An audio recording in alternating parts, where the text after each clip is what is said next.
So what's the first and most important thing in helping our kids deal with really hard situations like the current pandemic? Well, Dina Johnson, one of our favorite adoptive and foster moms and a licensed counselor, joined us at our last Thrive Parenting support group to help us answer that question, and we recorded a portion of that group for you to watch here online. If you'd like more information about this topic, recordings of other topics, or if you'd like to get in contact with Dina, then head on over to our webpage, canyonlakescounseling.com/thrive, and you can also sign up there to join us live on Wednesday night if that would be of value to you. Look forward to seeing you there. Well, yeah, it's been a lot of fun to participate in these groups each week and learn from everybody else. So I feel like I'm as much a learner as anyone. But it's a lot of fun to be here with you guys.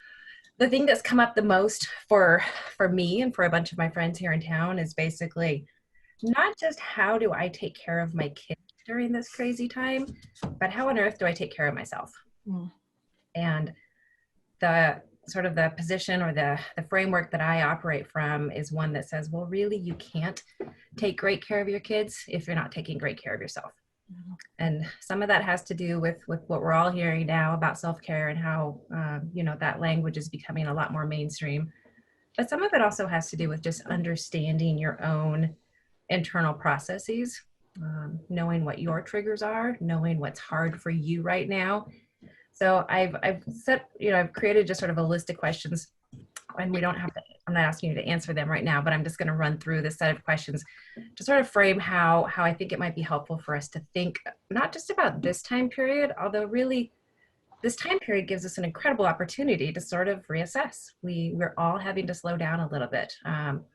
Your days might be speeding up because you've got more kids at home and you're doing more caretaking, but the world is sort of slowing down a little bit. And I think it'd be a great thing if at the end of this, whatever the end of this looks like, we all come out with a slight reorientation as far as, all right, what do I want my family to look like? What do I want my relationships to look like? What does my mental health look like? And how do I adequately support my kiddos' mental health through all of this? So one question is just how aware are you of your own anxiety and depression during this time? Some people are more prone one to the other, anxiety or depression. Some of us are magical and can do both simultaneously, both feel anxious and depressed. But what we really understand about the way that we interact with kids when we're doing connected parenting is that they pick up on our vibes and we pick up on their vibes. So it's really intentional about how we care for our kids. Well, are we aware of our own anxiety? Are we aware of our own anger? Are we aware of our own fears? Are we aware of our own depression? And I don't just mean clinical depression or clinical anxiety, but really throughout the course of a day, when are we doing well and when are we not doing well? Throughout the course of the week, what do we seem to go better than other days? Where is my own headspace as far as my mood and my ability to care well for my kiddos? And then second question is just how do you communicate that with your kids? Because the fact of the matter is you do communicate it with your kids, whether you like it or not. So we unintentionally communicate our mood and our emotional status. The goal, I think, would be to at least as often as possible be aware of the fact that we're communicating our moods to our kids. And it doesn't make you a bad parent if you're communicating your mood to your kids. It makes you human. But the fact is that they're picking up on us and we're doing this back and forth. I'm anxious.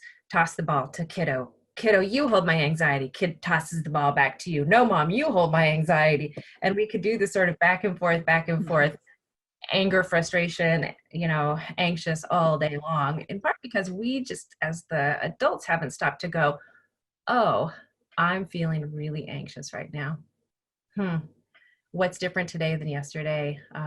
What have I done that could contribute to that? What haven't I done that could have helped alleviate that? But really sort of slowing down enough to ask ourselves the questions of how we're doing so that we're not unintentionally passing those moods on to our kiddos. Because, they pick up on our emotions. And some of you are really aware of that because you know that if you start to spin a little bit and maybe get a little escalated or dysregulated, you can look around and go, oh, now they're all dysregulated. Some of our kids are much more internal processors. And as you get spinning or dysregulated, they might actually retreat and shut down. And so that tends to be maybe the two ends of the spectrum, that kids either respond with us in our escalation or they shut down. Can I ask you a question about that, Dina? Yeah. Sorry to interrupt, but it's a really good point.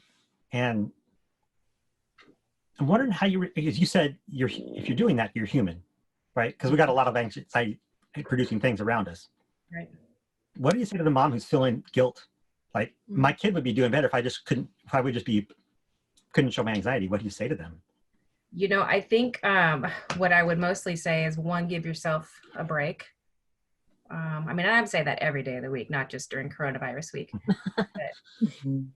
that grace is your biggest foundation for loving yourself and your kids well.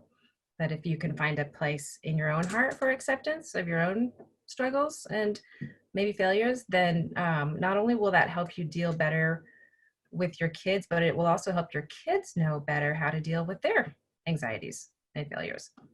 And so if we sort of model that perspective of, yeah, mama blew it today, or yep, I've been really anxious today. And because of me being anxious, I probably haven't been as gentle with you as I would like to be. I created sort of a list of scripts that I'll go through in a little bit that I think to some extent answer that question a little bit more too. But yeah, my foundational place is just always, we as parents who are parenting special needs kids and adopted and foster and all of the myriads of struggles that they present with, we cannot hold ourselves too rigidly to a standard of perfection. And what may work in my house may not work in yours, and what works for my daily experience of life may not work for yours. And so when I work with parents one-on-one, I really try to communicate, this has worked for us. It may not work for you. Go home and try it. And then 9 times out of 10, my clients are the ones coming back to me going, hey, we tried this. And I'm like, oh my gosh, you're brilliant. I never would have thought of that in a million years, So really part of it too is just, in the midst of the anxiety and the discomfort, trusting your own instincts. We'll talk a bit more about that in a little bit. One of the other things I wanted to talk about is just, how can you, as a parent during this uncertain time, how do you communicate safety to your kids? Because a lot of our kids have enough a background of insecurity and a lack of safety and unpredictability that even if they're pretty well settled and even if they've been doing pretty well for a while, they're now bumping up against things that might really trigger them back to previous experiences, that they worry about food being available. Some of our kids have had food shortages in their life or food scarcity. Now the whole world is talking about, you can't find anything in a grocery store. We sort of want to be aware of how we communicate. Am I anxious because there's not enough food at the grocery store? I personally am not, because there's more fruits and vegetables available than there are cans of soup. And so I'm feeding my kids fruit and vegetables. Like, that's been my goal for a long time anyways. Now I'm enforced. Like, now I sort of have to do more of it. But do I come home and go, oh my gosh, there's nothing at the grocery store? Or do I come home and say, gosh, there's so many great apples right now because it's the season, or man, all the fresh asparagus is out, right? These are little things, but it communicates safety to our kids in the areas where they may have some uncertainty. And food is definitely one of those areas that some of our kids need safety communicated. And then, as you all know, like, some of our kids have experienced neglect, or they've experienced abandonment in times where they were on their own, inappropriately so, and shouldn't have had to take care of younger sibling, or shouldn't have had to be responsible for mom. Well, now the world's topsy-turvy, and a lot of their story and a lot of their history is going to tell them, must get busy, must take care of everybody, must take on the burden and responsibility of making sure that everybody's okay. Because when I was 3 and mom was passed out drunk, that's what I had to do for my 1-year-old sibling, and so anything that we can do now to just continually remind them, I'm in charge. I know what I'm doing. I am smart. Do you know how smart I am? The smartest mom out there. Did you know I even go to classes to become a smarter mom? We just want to be reminding our kids all the time that we're competent. And even if you don't believe it, I encourage you to act like it, right? Even if you have times where you don't feel like you know what you're doing, or you don't feel competent, our kids really deserve the safety of having this, at least for some period of their youth, right? This imaginary world where mom and dad know everything and they take good care of us. So I think part of the way we communicate safety is being intentional about what we let in and out the house as far as news and stuff is concerned, but also just being really intentional about the fact that if I'm anxious and I'm getting a little worked up about things, I need to deal with that for myself before I ask my kids to deal with it. And maybe I don't ask my kids to deal with it. You know, maybe we just go on as if life is fine. And I don't know, we're eating some more rice and beans lately because the pantry is running low and I don't want to go out to the grocery store as often. They don't need to know that's a big deal. It's just dinner, you know? And then one of the other questions I would just ask is what can we do during this time really to make a worthwhile shift? And maybe at the end of it, we come out with some surprising gifts. You know, maybe we learn some things about ourselves and our kids. At my house in particular, we've learned that 2 of my kids' anxiety level at school was through the roof, and that not being at school has actually been a tremendous blessing to them. They're a lot more calm. They're sleeping better. They're eating better. Um, they just don't have to deal with quite as many challenging social interactions all day long, or paying attention all day long, or getting from this class to this class, and all of the executive function skills that requires out of our kids. So really, a couple of my kids, I'm not going to send back to school. Not this year or next year. We're going to figure out some online platform for them and keep them home, because really just the extra anxiety that they're experiencing at school all this school year has resulted in a ton of behavioral issues. Well, now that they're not dealing with the anxiety at school, we're not seeing the behavioral issues. I wouldn't have known that. Like, had we not got shut down and stuck at home, I never would have learned that. So I'm trying to find the ways that I can go, okay, I'm learning good things about my kids. All right, this is actually good for our relationship and for knowing them well enough to really know what their needs are. I think with that, I just wrote out like a couple, we call them scripts or whatever, but ways to maybe work through some of that. So if you guys think that might be helpful, I'll read through some of those that I came up with. So again, from that perspective of sort of understanding what's going on in you so that you can communicate it and help your kids do the same. Because, you know, obviously if we can't identify what's going on inside of ourselves, we really can't tame it. So Dan Siegel, some of you are familiar with his writing and work. He'll say, you know, you have to name it to tame it. So whatever that fear is, whatever that depression is, whatever that discouragement is, in order for us to get mastery over it, we have to be able to identify it and name it. And when I work with kiddos, that's pretty much what we spend the first several weeks doing, is just, we name emotions, match the face to the feeling, match the situation to the emotion. Like, what do you see in mom's face right now? What do you see in my face right now? We just want kids to have these basic skills of naming their own feelings. Turns out we as adults are just not a whole lot better at it than our kids are. You ask adults to identify feelings, and most people can come up with 4. And that's pretty much the bandwidth of their emotional language: mad, sad, angry, scared. Like, that's pretty much what we can come up with. So we want to give our kids better language for emotions, but we also need it too, right? So we're going to identify our own emotions in order to have some mastery over our emotions, and then we're going to do that for our kids and with our kids. So like I was thinking, I'm like, all right, kiddo, I'm feeling pretty uncertain right now. It makes me grumpy. I wonder if it's the same for you. So we're not telling them that they're grumpy, right? And we're not putting that on them or accusing them of being grumpy. We're just saying, uncertainty makes me sort of grumpy. I wonder if that's the same for you. Man, I think if I were in your shoes, I'd be sort of scared about whether you're going to be safe right now or not. Before you came home to us, you had some confusing times when people who should have provided for you didn't. I wonder if that's making you think about that more. And I've had a couple kid clients this week tell more stories of their childhood than they have for the last month or 2. So I don't know if it's they have more time on their hands, or if really things are just being triggered. Like, yeah, I remember the time when I was locked in the bathroom for 2 days with no food. And now everybody in the world is talking about, is there enough food on the grocery store shelves, right? So identifying that for them.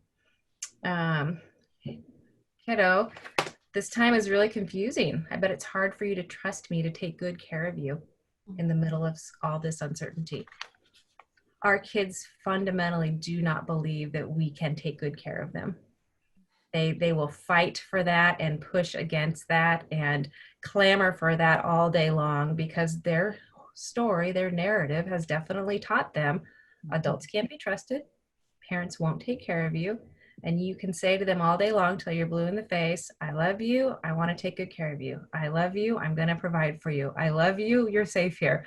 But really, until they have those multiple iterations of safety and security, they don't believe it. But they also don't always know it about themselves. They don't know that they don't trust you.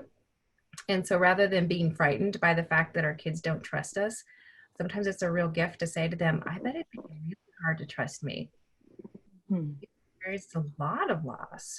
Why would you?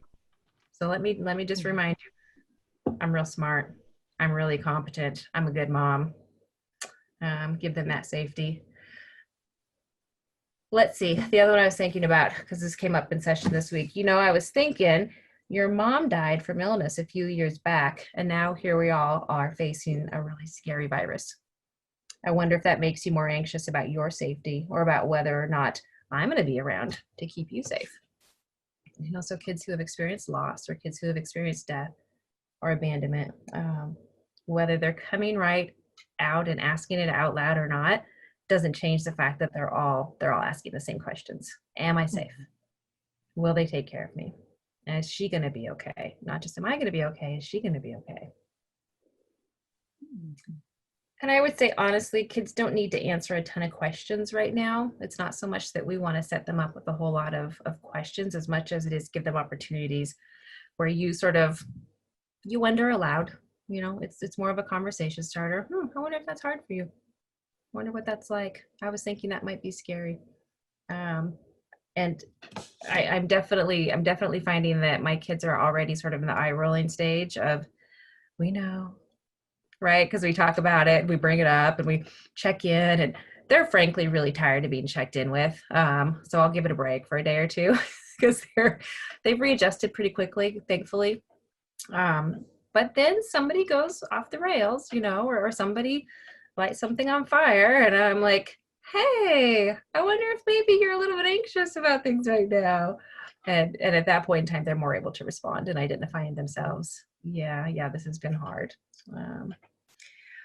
Our kids are so, trauma.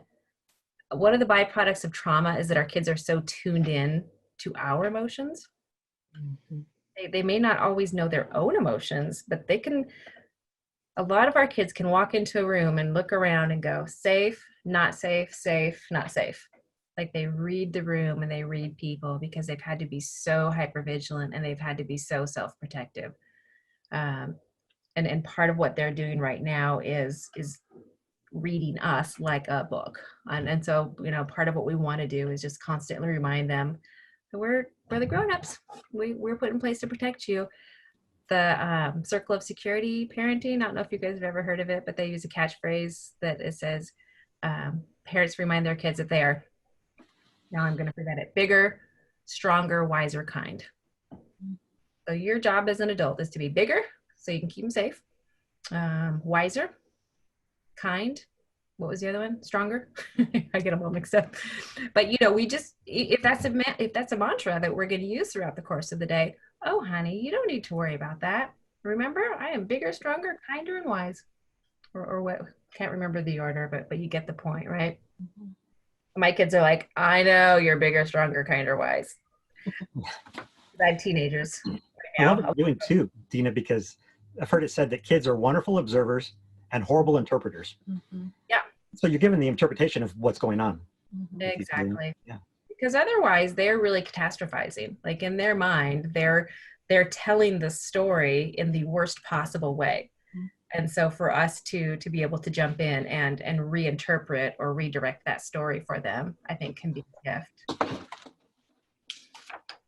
And I love how you say, I wonder, because I think one of the mistakes I made early on with our older kids was I would say, I was doing the whole emotional thing, but I would say it in a way that made them feel like I was telling them what they felt instead of just You know, like I like that. I wonder if this is how you're feeling. Yeah. A little more curiosity. Yeah. Which, I mean, that doesn't come natural to me at all. My go-to method is to tell everybody everything about everything. I mean, like, just let me run your world. That'd be fine with me. Well, I don't know what your problem is. So I've really had to work and grow in the areas of, I wonder what that's like. And then I think because we know that they read us so well, it's probably good for us to continue to, again, just reiterate that I had to take classes to parent. Like, I've been preparing for this moment my whole life, kid. Like, you are so lucky you're with me, because foster parents and adoptive parents, man, we've had to do all sorts of training that normal parents haven't. Gosh, aren't we lucky? You know, I mean, so some of it's tongue in cheek, right? And some of it's humorous. Like, if your older kids can catch on to the humor, why not? And then the other one I was thinking about is just, hey, you may have noticed that I'm really short-tempered, that I was really short-tempered yesterday. I'm sorry about that, and I'm working really hard to take the best care of you in this crazy time. Sometimes that makes me tired or worn down. But I want you to know I talked to a friend or husband or a therapist, and I learned some better ways that I'm going to handle my stress. Because we're giving them permission to feel all those things, and then we're giving them permission to feel, and we're giving them permission to know that that's an appropriate way to respond to the unknown. So sometimes being able to be, you know, you're not disclosing to your child, you're not letting them know, you know, you're not asking them to hold your emotions for you, but you are letting them know, hey, it's really normal to be confused or scared and maybe need some help right now.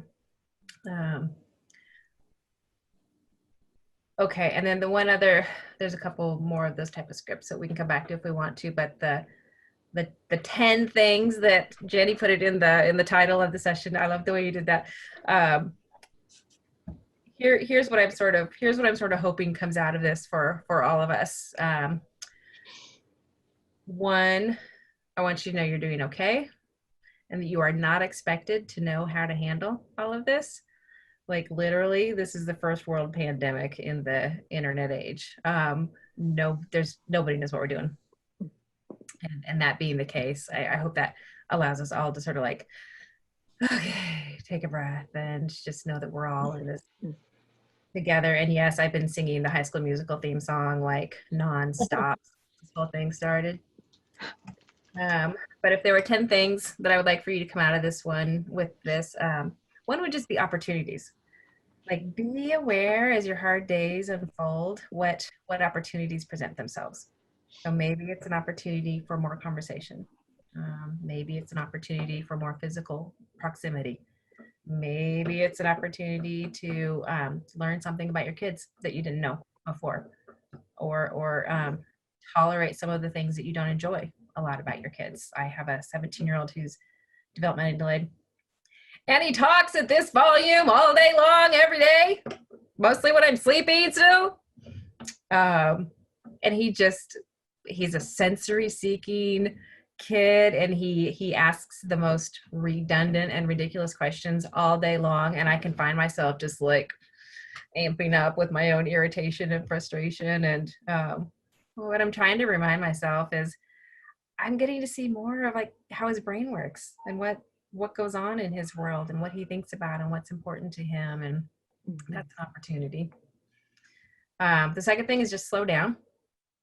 Like, our world is so fast paced. We are going all the time. And those of us with special needs kids are going even faster all the time, between appointments and therapies and schedules and parties and this and that and the other. Like, we are going nonstop. And I think one of the biggest realizations for a lot of, for me and a lot of my peers has just been, we've been doing too much. We've really been doing too much, and our kids are tired and they're overburdened, and the benefit is not necessarily worth the cost. So I've really been trying to figure out how to better assess my kids' needs as well as my own needs, and find that crazy balance between their needs and my needs, so that I can really weed out what is unnecessary and what's unprofitable. And then there are seasons where we say, OT's been really great, we're going to take a 6-month break. Therapy's been really good, we're going to move to once a month or twice a month. Sports this season is just not happening. We'll make sure they're playing in the backyard. We'll get some activity, but team sports are not worth the price right now, which for me is every day of the year. Because you've got ADHD kids and executive function kids, and then you put them on a sports team and you tell them, pay attention to other players, pay attention to a coach, pay attention to yourself. And they're just miserable. They're so miserable. I hope you have exceptions to that. I don't. Yeah. So how do we weed out what is just not as profitable as it should be? And then how do we, for our kids' sake, weed out their stressors? So like I said, I'm going to keep my 16 and 17-year-old home next year. The stress of the social setting is too much for them, and I hadn't seen that as clearly as I wished I had. And so we're gonna figure something else out. The next one is just our focus, hopefully, can be on relationship and connection and predictability. So if we're going to do anything really well during this crazy time, I hope that what we do really well is just connect with our kids and provide them a sense of predictability. That ultimately we know that learning occurs from a basis of attachment. That, if we look at like the educational pyramid of like learning in these advanced ways, from concrete thought to abstract thought and reasoning and logic and all of that, foundational to all of that is a secure attachment. And our kids come to this already behind, right? That's already one of the hardest things for them. So if they do nothing academic for the rest of the school year, but they continue to grow security and attachment, they're going to come out ahead. They really will. And as a mom who homeschooled for 18 years, like, I can tell you the greatest learning. I mean, and I was a rigid, structured, sort of anal homeschooler. I wasn't like, oh, they'll learn when we go to the grocery store. That happens. I'm not making fun of anybody. It just wasn't me. But really, they learned best when our relationship and our connection was more of the focus than the topic or the subject of the day. Can I ask another question here, Dina? Yep. Just for that mom or dad who's out there, and their heart is, that sounds nice, and I wish I wanted to, but right now the thought of connecting to my child makes me sick to my stomach. I don't want to do it. I'm looking for ways to get away for a while. I mean, what do you say to that? Yeah. Well, I mean, I've heard a couple different really good suggestions lately. One is from a therapist out of Tacoma, Barbara Tantrum, and she's releasing a book soon. It's a perfect name for a child therapist. It won't be as good as Jennie's, but what's that? It's a perfect name for a therapist. I know, isn't that funny? I love it. But what she talks about 30-second bursts of attention. She says, now look, this isn't meant to replace all connection and attention that you're going to give with your kids. Don't let yourself off the hook quite that easily.